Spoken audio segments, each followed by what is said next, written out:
والعاقبة للمتقين ولا عدوان إلا على الظالمين.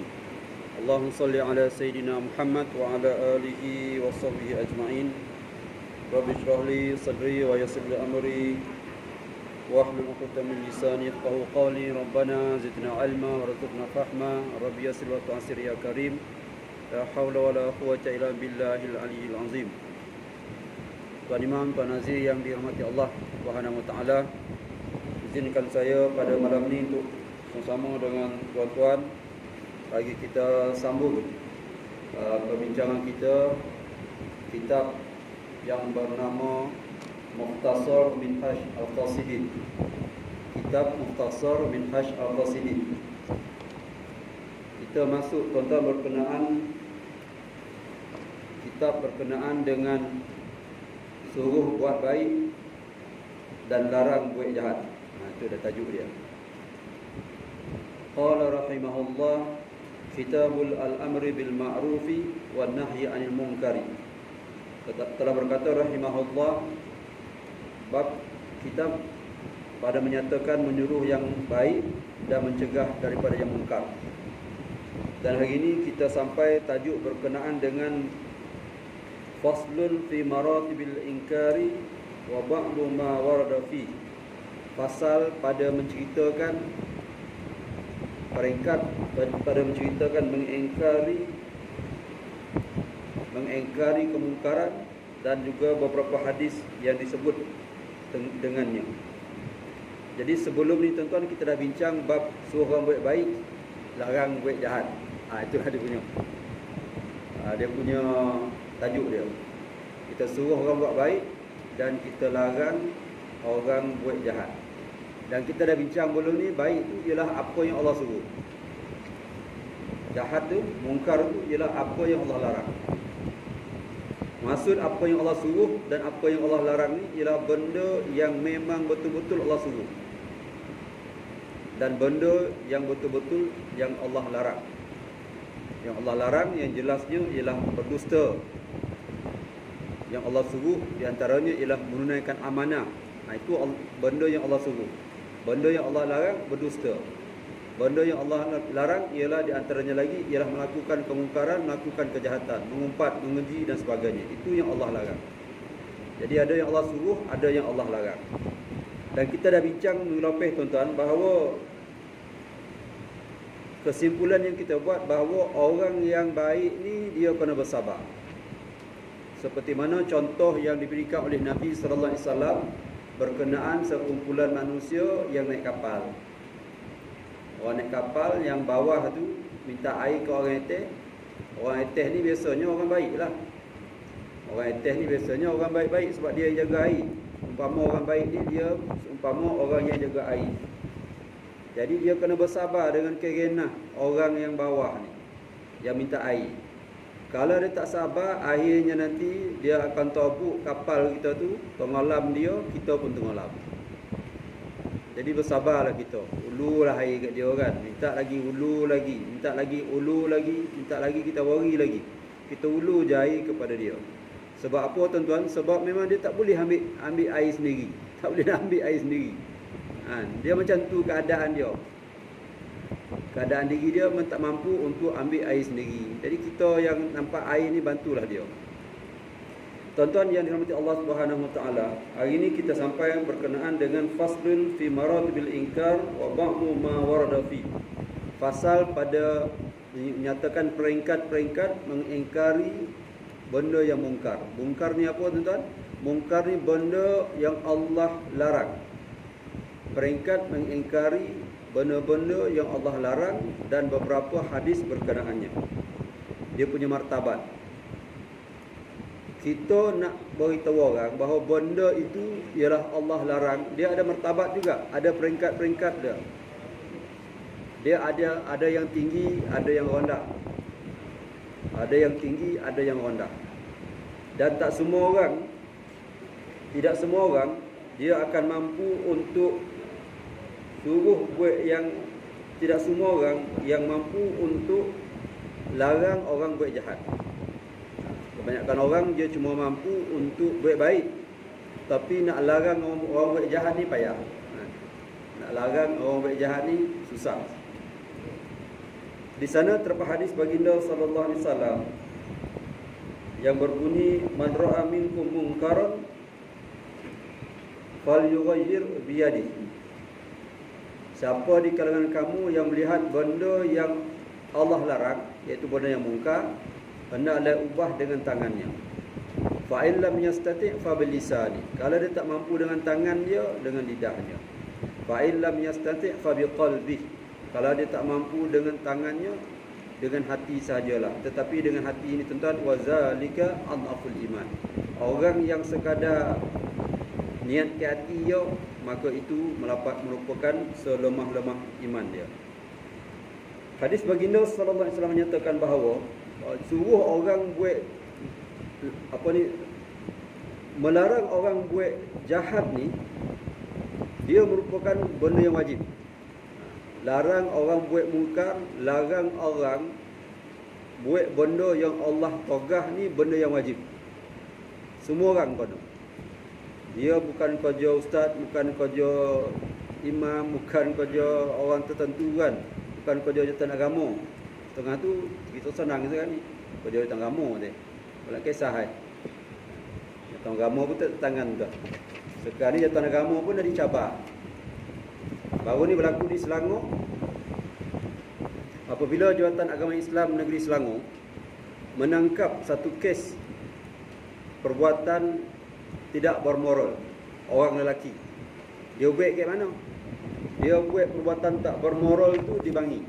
Bila ditangkap di Bangi itu, termasuk di sana buat perbuatan tidak bermoral itu bersama dengan lelaki. Termasuk di sana ada lelaki Islam, ada lelaki yang bukan Islam. Jadi yang bukan lelaki yang Islam ni ditangkap di bawah enactment kawalan undang ditangkap di bawah enactment undang-undang syariah. Dia kena tangkap. Dan dia dibawa dan lalu dia dibawa ke dalam mahkamah syariah. Bila bawa mahkamah syariah, maka dia dijatuhkan hukuman. Jatuh hukuman. Bila jatuhkan hukuman, dia lawan.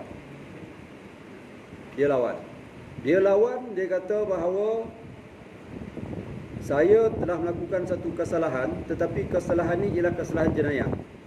Dan jenayah ini tidak boleh diputuskan hukumannya di dalam undang-undang syariah. Dia kena bawa kepada undang-undang mahkamah biasa, mahkamah sivil biasa ni. Dibawa. Dia kata tak sah dakwaan itu. Lalu dibawa dan menang dia. Menang dia. Kalah jais. Kalah jawatan agama dalam keadaan dakwaan tersebut. Sampai sekarang ini tuan-tuan, sonyap yang macam tu. Sonyap macam tu berkenaan dengan orang yang melakukan, ini lelaki ni, lelaki sama lelaki melakukan perkara-perkara yang menyalahi tata susila manusia, ditangkap. Maka dia mendakwa bahawa itu tangkapan itu gunakan undang-undang Selangor, undang-undang Islam syariah tak sah. Buat ke mahkamah, gugur dia punya ni, menang dia menyatakan bahawa memang betul tak sah. Dan sehingga kini kalau kita lihat tak ada pula tindakan lanjutan. Polis tak ada tangkap dia pula. Nak tangkap dia bawah sivil tak pula berlaku. Ini di antara bondo-bondo yang berlaku. Baru ni ada juga satu kes lagi. Satu kes seorang lelaki yang menyamar dia sebagai macam perempuan, kaya-raya. Apabila dia upload dalam Facebook dia dan juga dalam dia punya handphone dia, cerita dia, perangai dia yang berlakon macam orang perempuan, maka dikeluarkan waran tangkap. Bila dikeluarkan waran tangkap, dia kata apa? Na'udzubillah kan, dia kawan nak keluar dari Islam.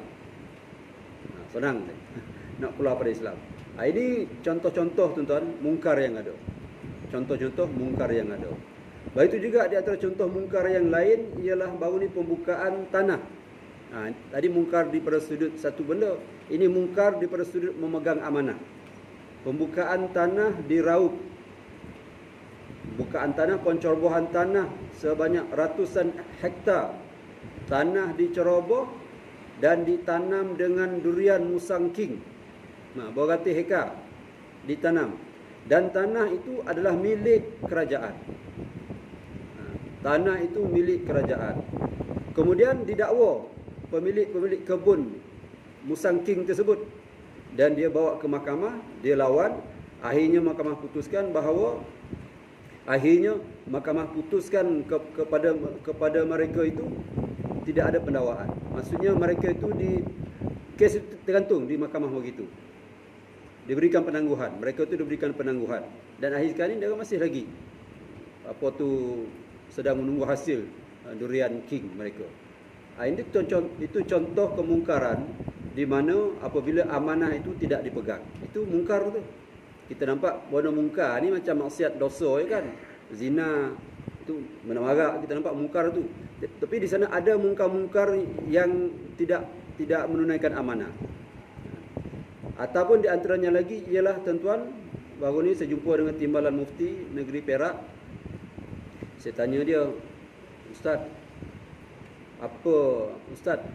di Perak tu dengar-dengarnya dulu Menteri Besar Perak nak mengembalikan semula tanah-tanah reserve orang Melayu, tanah-tanah reserve orang Melayu, sebab tuan-tuan, kita dalam perjanjian merdeka dulu kita ada perjanjian.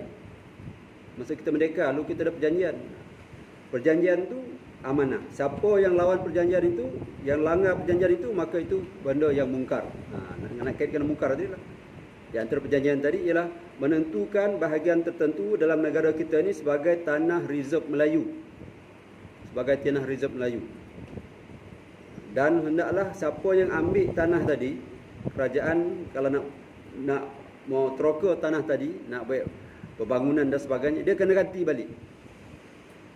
Kalau ada 10 hektar misalnya, dia ambil 5, dia kena ganti balik 5. Di Perak sebelum ni saya tanya, Mesti Baladi tak tahulah, kita tahu kan, tanya orang Perak ya. Macam mana Ustaz di Perak? Dia kata Zahari sekarang ni kerajaan terdahulu, apa yang dia mampu, dia cuma mampu mengembalikan sebanyak 40%, 40% sahaja tanah reserve Melayu dulu yang diambil diganti balik sampai 45 je. Jadi sampai 1%. Di Negeri Sembilan dia tak tahu. Agak banyak tak tuan Nazi? Tanah reserve kita. Banyak tuan-tuan tanah reserve orang Melayu ni. Tanah reserve kita yang diteroka, yang dibuka oleh penguasa, kemudian dia tak ganti. Dia buka boleh, tapi kena ganti. Itu perjanjian. Saya nak kaitkan dengan mungkar tadi ialah apabila perjanjian itu tidak dipegang. Bila perjanjian itu tidak dipegang. Jadi kerana itu, bila kita bincang mungkar ni, dia mungkar ni bukan semata-mata kita tengok zina, kita tengok minum arak kan. Kita tengok minum apa lagi. Itu mungkar juga. Tapi di sana banyak lagi jenis mungkar yang Nabi ajar kita, menyatakan pada kita, man ra'a minkum munkaran. Siapa yang di kalangan kamu yang lihat akan kemungkaran. Macam tuan-tuan kadang-kadang setengah tu ada juga kes di mana ni kadang-kadang berlaku di kalangan orang kita ni. Tak ada makcik-makcik kan. Janda yang ni.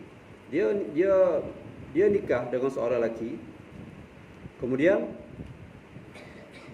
dia suami yang pertama, dia isteri yang pertama dengan dia punya lelaki, dengan suami dia lah. Isteri dia isteri yang pertama. Dia isteri yang pertama. Dia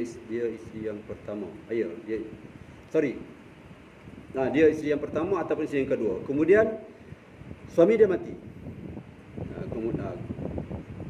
Bukan, dia isteri pertama, kemudian suami dia pun kahwin pula isteri yang kedua. Tapi nama pencen tu suami dia mati. Pencen tadi nama dia yang pertama. Bila suami dia mati, pencen tu dia sekolak orang. Tak dibagi isteri kedua tu. Itu orang mungkar tak? Kalau ada macam tu kes ke kampung kita, pergi nasihat kan. Bagilah balik duit tu kan. Apa nak wadah kan. Itu mungkar. Satuan koperasi ke sebagainya, ini banyak kadang-kadang kita kena nasihat. Cumanya tuan-tuan, cara kita nasihat tu dia kena cara lah. Kita jangan anggap orang tu buat satu dosa macam dia berdosa selama-lamanya. Dia buat dosa satu, kita anggap dia tu dosa selama-lamanya. Semua ni tak dipakai jadi dia tak dipakai bab duit dia, tapi bab beri pandangan, kan? Bab idea, bab menolong orang anda. Jadi sebab itu kalau kita lihat kita nak togah jahat ni, dia tengok Dia bukan berasanya kita pukul rata orang tadi. Salah kau sikit, salah kau semua sekali. Jadi di sini imam ni ataupun syekh ni dia bawa, dia kata man ra'a minkum munkaran. Siapa di kalangan kamu yang lihat benda yang mungkar. Mungkar tadi ialah benda yang Allah Tuhan, yang Allah larang. Apa tu benda yang Allah larang lah. Maka dia kata fal yughayyir biyadi. Maka hendaklah dia mengubah dengan tangannya. Hendaklah ubah dengan tangannya. Ini bagi orang yang berkuasa. Ini bagi orang yang berkuasa. Cumanya tuan-tuan, bagi pihak-pihak jawatan, pihak berkuasa, khususnya kalau kita lihat pihak berkuasa yang ada di negara kita ni, dia orang ni bukan nak ubah pun mungkar ni. Dia cuma bukan nak ubah pun, cuma hendak mendidik je. Itu undang-undang kita. Sebab kalau kita nak bagi semua orang baik, takkan dapat dah. Takkan dapat kan. Jadi macam Jabatan Agama kan, dia cuma dia nangkap tu tak semua orang tu, tak kerja di setiap hotel nak panjik dah. Kita tak terbayar dia punya allowance pegawai yang bekerja malam tu kan, nak bayar kan. Allowance budak-budak yang pergi nangkap tu kan, nak bayar. Dia punya overtime bulan sebelah dah habis untuk overtime. Lepas tu budak tu nunggu lagi pejabat kena buat ni. Jadi memang dia bukanlah kerja dia itu, tapi sekadar untuk mendidik masyarakat. Fal yughayyir biyadi, maka hendaklah dia ubah dengan tangannya. Jadi kerana itu tuan-tuan, bahawa dalam hadis ni menunjukkan bahawa ubah dengan tangan tadi dengan kuasa. Jadi kerana itu kalau kita lihat tuan-tuan bahawa orang yang berkuasa ni dia punya pahala pun banyak, dosa pun banyak kan, orang berkuasa ni. Sebab dengan dia telah punca segala-galanya, dan dengan dia lah punca kebaikan segala-galanya. Fa illam yastati' fa bilisani. Kalau dia tak mampu, hendaklah dia dengan lidahnya. Benci dengan lidah. Dia macam ni tuan-tuan. Iman tadi dia ada dia punya buah dia.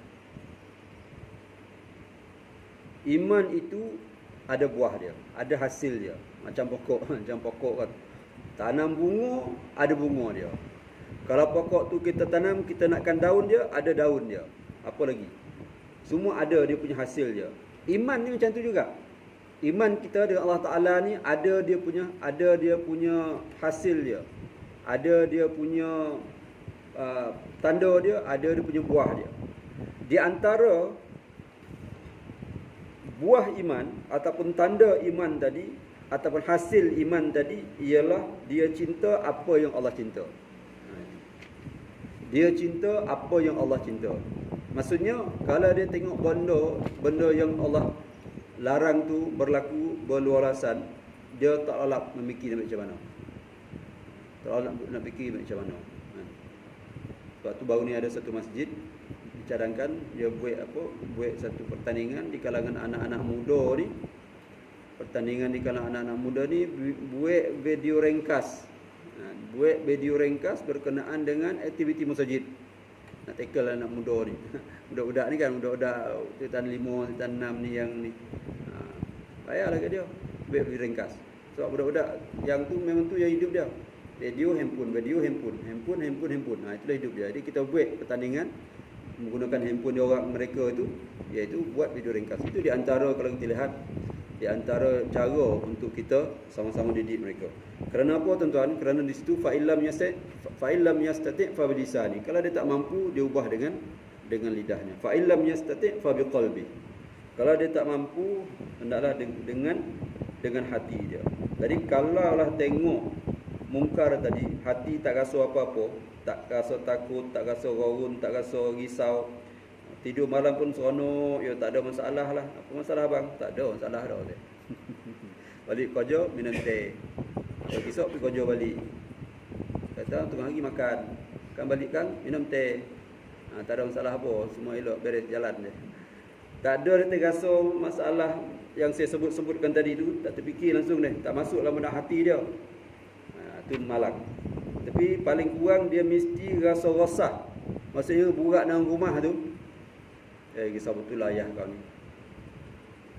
Ataupun abah ni kisah betul lah pula abah dia. Macam manalah kampung kita ni kan. Risau benar lah abah ni asuh. Dia macam tu. Dia jadi macam zikir je lah. Pergi mana teringat, macam mana lah abah nak baik ni, macam mana lah abah nak baik ni. Dia macam tu. Kalau macam tu, dia terlepas daripada, kalau macam tu sekalipun, mikir-mikir macam tu kan, itu dia tak mampu nak baik apa-apa, tapi mikir je, itu pun sebagai lemah iman. Kalau tak fikir langsung lah tak ada iman. Yang Nabi menyatakan bahawa laisa ba'da zalikal iman. Lepas tu kalau tak ada langsung rasa risau dengan kemungkaran yang berlaku, maka laisa ba'da zalikal iman. Tak ada lepas itu iman kepada dia. Tidak adalah pada itu iman kepada dia. Jadi kerana itu tuan-tuan, orang-orang solih ni dia kena as-solihin ayat tahammalu, kata ulama. Orang-orang solih ni dia kena kuat, kena mampu untuk menanggung kesusahan. Kita yang tinggal berapa orang, apa orang kita ni kan, 5 orang yang tinggal ni, kita sebenarnya orang yang kita mahu tak mahu, kita hendaklah menanggung, hendaklah kita ni sama-sama menanggung kepayahan ini. Kalau orang soleh tak sanggup untuk menanggung kepayahan ini, maka rusaklah masyarakat kita seperti mana yang pernah kita bincangkan sebelum ini pada minggu lepas. Kemudian hadis yang kedua, kata Syekh ni di sini, afdalu jihadin kalimatul haqqin inda sultanil jair. Jihad yang paling afdal ialah menyatakan yang hak di hadapan pemerintah yang zalim. Tuan-tuan, kenapa dikatakan jihad yang afdal itu kita menyatakan yang benar di hadapan pemerintah yang zalim? Maksudnya di sini ialah kita suruh orang buat baik, kita larang orang buat jahat tadi. Dia ada dia punya martabat, ada dia punya peringkat-peringkat. Yang paling tinggi sekali ialah kita berani cakap depan pemerintah yang zalim, yang melampaui batas, korban kau ni tak betul. Memang penuh lah, memang masuk penjara lah. Dia kalau dia berani cakap macam tu, maka itu di antara setinggi-tinggi martabat jihad. Setinggi-tinggi martabat jihad. Jihad yang paling afdal ialah kalimatul haqqin inda sultanil jair. Jihad yang paling afdal ialah kita menyatakan yang hak di hadapan penguasa yang zalim. Jadi bila dikatakan afdal dari tuan, maksudnya itu adalah di antara a'lal maratib. Setinggi-tinggi martabat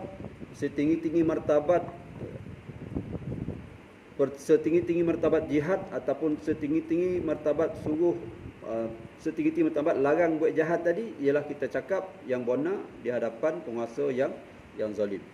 Maksud di situ ada itu yang setinggi-tinggi.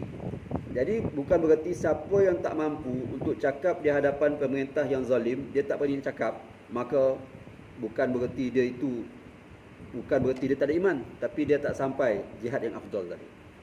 Tak payah nak cakap dah dia. Kang ditukar ada kan. Sonyap jelah dia kan. Bukan bererti dia tidak ada iman, tetapi di sana sesungguhnya dia tak sampai pada jihad seafdal jihad.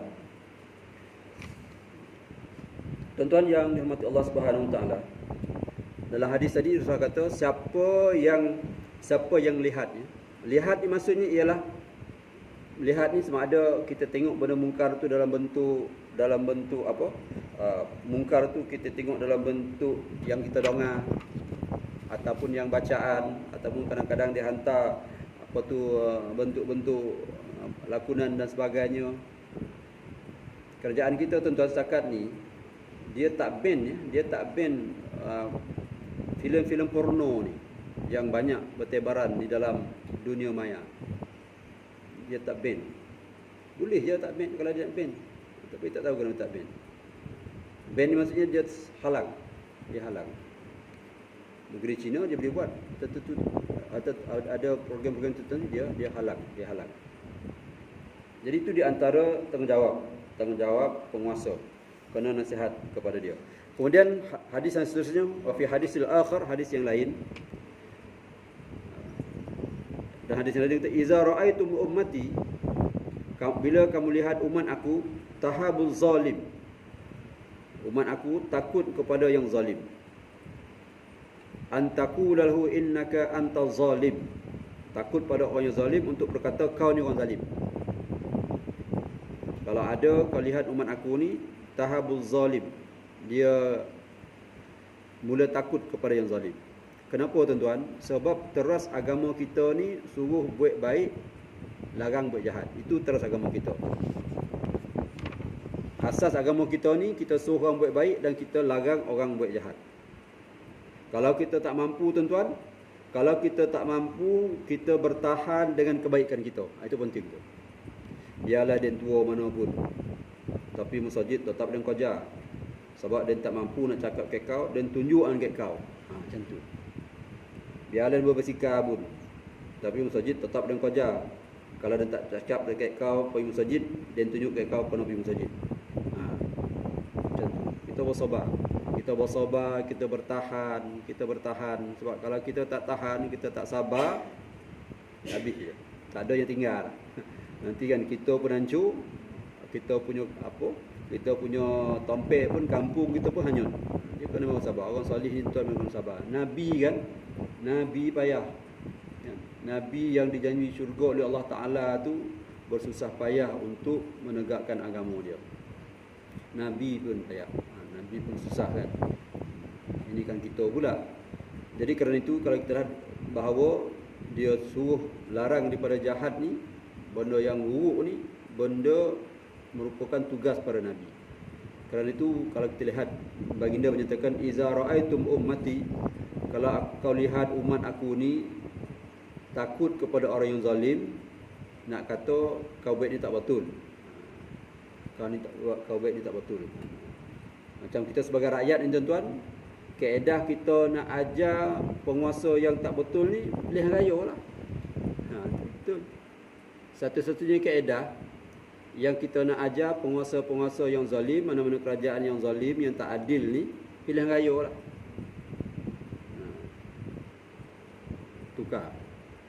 Tukar itu.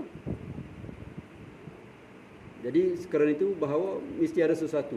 Negara kita di antaranya nasihat, di antaranya lagi ialah peti pilihan raya. Cumanya tuan-tuan, lepas ni kalau kita lihat, mungkin pilihan raya bulan berapa sih? Bulan 8 ke? Imam Aziz. Bulan 8 kan? Bulan 8.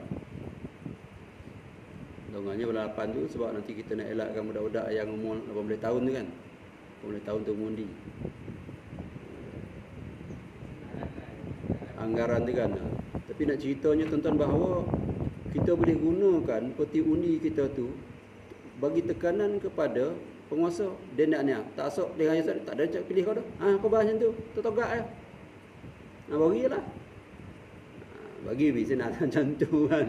Sekali kau bahas macam tu. Saya nak tak pilih dah. Kita boleh guna. Tapi tolong buat ni. Tolong buat ni. Kampung sini macam ni. Tolong buat sesuatu. Saya tak mampu dah. Tak asok tukar asok.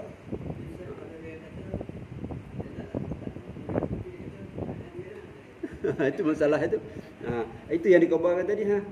Dikobarkan tadi. Tak berani nak kobar. Tak berani nak ngobarkan sebab ada habuan.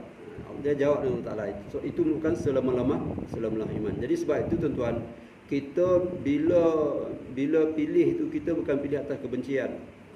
Kerana dia ni kita pun pilih. Sekarang ni tuan-tuan, politik untuk zaman sekarang ni, dia tak tengok parti dah. Tuan-tuan tengok. Lepas ni, politik tak ada big brother, abang besar. Janganlah nak ngobar dia abang besar. Tak ada dah. Walaupun kau besar, tapi muzzle tak ada. Besar, tapi dia punya suruh berlari tak boleh. Bumping tak larat. Dulu boleh kalau bumping 10 kali. Sekarang ni suruh 2 kali tak boleh. Jadi politik Malaysia sekarang ni tuan-tuan, dia tak macam dulu. Akhirnya politik Indonesia ni dia akan tengok kepada kotokohan, bukan parti lepas ni dah. Dia tengok, terutama nanti bila budak-budak 18 tahun ni mengundi, budak 18 tahun ni dia mana ada kenal parti-parti. Kita ni je bagi parti. Budak 18 tahun tu dia kira siapa yang dapat futsal untuk dia, bagi minyak motosikal dia. Itu dia fikir. Undi lah. Jadi kerana itu tuan-tuan, kita kena tengok betul-betul supaya kita gunakan betul. Saya nak kembali balik tadi bahawa kita gunakan betul-betul peti undi kita supaya dia tu boleh menyelamatkan kita, boleh menyelamatkan agama kita. Tengok siapa yang betul-betul dapat selamatkan agama kita ni, dapat memberikan sesuatu dalam membantu kita ni dalam amal ma'ruf nahi munkar. Jadi dalam hadis ini dia kata, iza ra'aitum ummati, bila kau lihat umat aku takut pada orang yang zalim, berkata kamu orang zalim. Kata baginda, faqad tawaddu'a minhum, maka diucapkan selamat tinggal kepada mereka. Maksudnya kalau kita tak berani, tak dapat nak ngobarkan, bagi duit pun anyut kan, maka tinggallah, tak payah nak nolong dah. Tak payah saya nak nolong dah tu. Jadi tuan dirahmati Allah Subhanahu Wa Taala, di sana ada kisah Sayyidina Abu Bakar. Ada orang kata tak apalah kata. Dan baik so betul dia masuk syurga. Tuan-tuan, orang baik ramai. Kat dunia ni ramai orang baik. Dan kita kalau baik-baik pun tak ada orang nak kasar, nak kacau kita. Tapi orang yang nak suruh, yang nak larang orang buat jahat ni kurang. Yang nak buat baik ramai, tapi yang nak larang orang daripada buat jahat ni tak ramai. Dan kalangan mereka tu ada pula dia ambil firman Allah Subhanahu Wa Taala, cerdik kat dia ni, ngobai. Ada di sana ada firman Allah Subhanahu Wa Taala, ya ayyuhallazina amanu alaikum anfusakum, wahai orang-orang yang beriman, jagalah sahaja diri kamu dari melakukan perkara yang dilarang oleh Allah. La yadurrukum man dhalla idza tadaitum. Orang yang sesat tidak akan mendatangkan mudarat pada kamu bila kamu sendiri telah mendapat hidayat dan petunjuk. Dia kebanyakan ni. Jaga diri kamu. Sebab kalau kamu dah selamat tu, orang sesat tadi, dia tak akan, orang yang sesat, dia tak akan datang mudarat kepada kamu. Dia ngobarkan, jangan jaga topi kain orang. Macam tu lah ngobarkan. Jangan jaga topi kain.